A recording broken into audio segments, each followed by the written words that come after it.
Bonjour, donc aujourd'hui je vais vous présenter l'opération Wikinger, qui a été une opération navale de la Kriegsmarine en février 1940. Donc l'objectif était de miner une zone de la mer du Nord occupée par des navires de pêche anglais, qui étaient suspectés d'être en fait des navires plutôt militaires, puisqu'ils avaient des contacts fréquents avec des sous-marins britanniques. En 1940, la Kriegsmarine avait deux objectifs, minage actif et minage défensif. Le minage actif consistait à envoyer des destroyers de la Kriegsmarine poser des mines sur certaines routes maritimes afin d'empêcher le transit logistique des navires marchands britanniques. La défense minage, la stratégie défensive de minage consistait à poser des mines défensive au-delà du territoire maritime allemand afin de protéger les côtes allemandes. Là, ce que je vais vous parler, l'opération Wikinger, c'était une opération qui s'est passée en février 1940 dans une zone de pêche très connue qui forme un triangle dans la mer du Nord, une zone de pêche très active où les marchands britanniques et d'autres navires viennent faire la pêche et du commerce, etc. Donc ce qui s'est passé, c'est que la Kriegsmarine a détecté des mouvements suspects de bateaux civils qui en fait étaient en contact avec des sous-marins britanniques, donc ils n'étaient pas tellement civils que ça.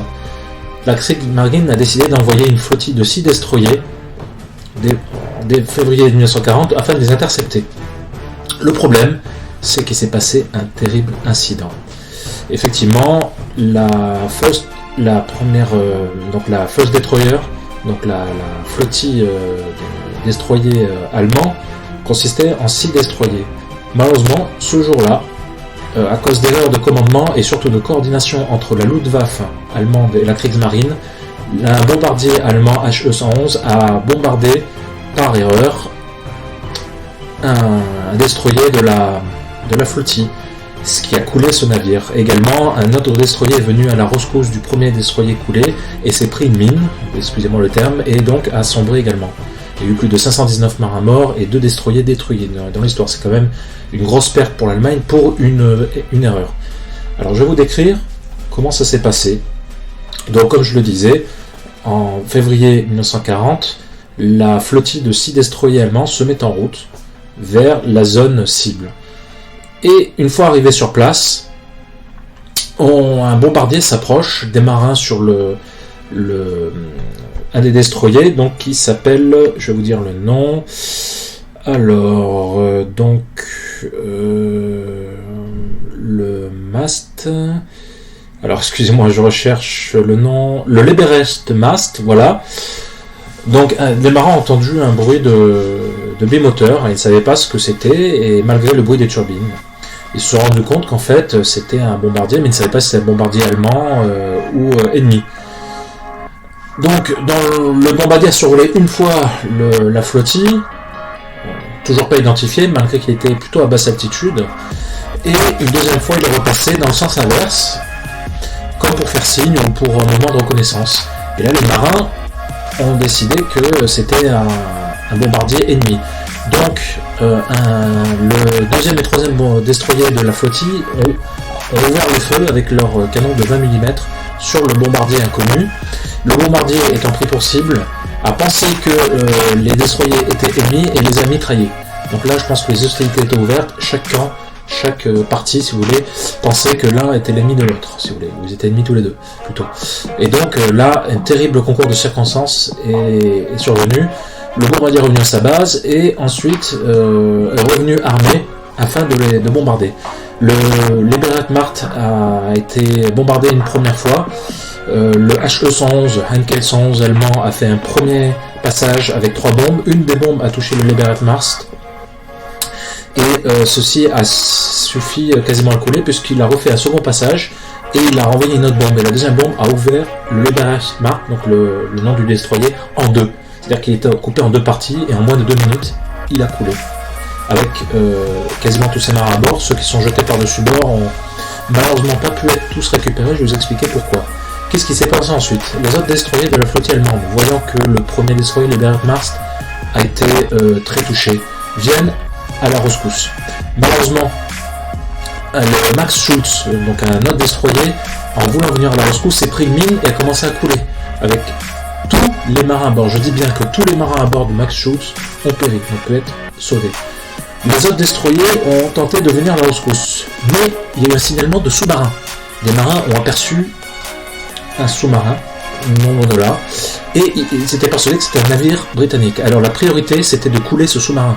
Parce que s'ils venaient à la rescousse des marins, des autres destroyers, pendant que le sous-marin les attaquait avec des torpilles, c'était des cibles faciles.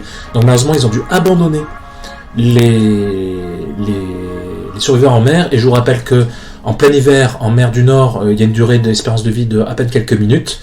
Et malheureusement, pendant ces 25 minutes, le temps qu'ils aillent s'occuper du sous-marin qui reviennent, eh ben, tous les marins sont quasiment morts. Ils en ont récupéré que 60 sur 500 à peu près, ce qui est assez peu. Donc le sous-marin n'a pas été coulé. Un des destroyers a lancé des depth charges, donc des charges sous-marines afin de le détruire. Malheureusement, il n'a pas été détruit. Et le commandant de la flottille a décidé de rentrer au port immédiatement, puisqu'il y a déjà eu 2 destroyers détruits et il ne voulait pas mettre en péril les autres destroyers. Et malheureusement, quand ils sont revenus sur la scène, sur le lieu du coulage des 2 premiers destroyers, il n'y avait personne, tous les marins ont péri. C'est une catastrophe vraiment pour la Kriegsmarine. Alors, après analyse, en fait, on s'est rendu compte que le pilote du Heinkel H11 n'avait absolument aucune idée de qui il était en train de bombarder. Il en avait l'idée que c'était des navires ennemis, puisqu'il s'est fait tirer dessus. La Kriegsmarine, de son côté, n'avait eu aucun signalement d'un bombardier dans les parages. Simplement, ce qu'il faut savoir, c'est qu'il y avait un marin à bord du Liberate Mars et d'un autre destroyer qui a pu identifier la croix gammée allemande, de la Luftwaffe sur le bombardier, mais personne ne l'a cru. Et donc quand il a fait son rapport, son supérieur, personne ne l'a cru. Et malheureusement, ils ont commencé à tirer sur le bombardier. Ensuite, le bombardier les a bombardés. Bref, c'était une catastrophe. L'autre destroyer s'est pris une mine, etc., etc., etc. Tout est allé très vite. Donc, je vais vous donner juste le total des dommages. Donc, il y a eu 578 marins morts, dont la plupart emportés sous les flots, parce que les Liberate Mars a coulé le Max Schultz. 2 destroyers coulés, comme je l'ai dit, et 1 destroyer endommagé. Donc c'est une énorme perte pour la Kriegsmarine quand même, pour un incident de ce type, surtout que c'est entre Allemands. Voilà, donc le problème de coordination, maintenant j'en viens, entre la Kriegsmarine et la Luftwaffe, c'est resté pendant quasiment toute la guerre. En fait, Göring, commandant de la Luftwaffe, ne voulait absolument pas donner des informations précises sur les mouvements de ses troupes, considérant qu'il n'avait pas donné des informations comme ça à la Kriegsmarine, par fierté, par arrogance, ce que vous voulez, mais en tout cas, cela a contribué à mettre à mal la réputation de la discipline allemande. De son côté, la Kriegsmarine évoluait sans avoir des informations précises sur la couverture aérienne de la Luftwaffe, qui est indispensable afin de protéger les destroyers et les autres navires militaires. Donc ce type d'incident, en fait, n'est pas tellement surprenant. Ça devait arriver un jour, c'est arrivé en février 1940, donc à peu près au début de la guerre. Heureusement que c'est pas arrivé plus tard, dans une situation bien plus dommageable. Simplement, la perte de 2 destroyers et 578 marins, je pense que l'Allemagne ne pouvait pas se le permettre. La Royal Navy était quand même bien supérieure à la Kriegsmarine, et le fait de perdre 2 destroyers, 578 marins et un destroyer endommagé, ça montrait que l'Allemagne avait des faiblesses, et donc les Anglais ne pouvaient que s'en réjouir. Et donc ce problème de coordination était quand même très étonnant de la part de l'armée allemande, de l'Allemagne, puisque l'Allemagne était connue pour sa très forte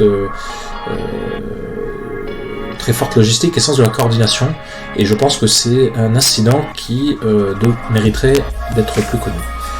Voilà, donc des petites anecdotes, des petits détails sur la bataille, sur cet incident, pour votre connaissance. L'attaque a été initiée par le destroyer Richard Beitzen et le Erich Koellner. Donc il y avait 6 destroyers, le Liberate Mars, Max Schultz, Richard Beitzen, Erich Koellner et 2 autres dont je n'ai pas le nom. Et donc en fait c'est ces 2 destroyers, dont second et 3e de ligne, Richard Beitzen et Erich Koellner, qui ont commencé à ouvrir le feu avec leur canon de 20 mm sur le bombardier. Voilà, ce n'est pas le Liberate Mars. Voilà, donc ça c'est pour les détails concernant cet incident. Dans la description de ma vidéo YouTube, vous verrez des sources, vous pourrez aller vous y référer, il y a des très bons articles en anglais, et également une page Wikipédia. Et voilà, j'espère que vous avez apprécié l'histoire de cet incident mal connu, très peu connu, mais qui montre que l'armée allemande malgré tout n'était pas aussi disciplinée que ça en ce qui concerne la Luftwaffe et la Kriegsmarine. Merci.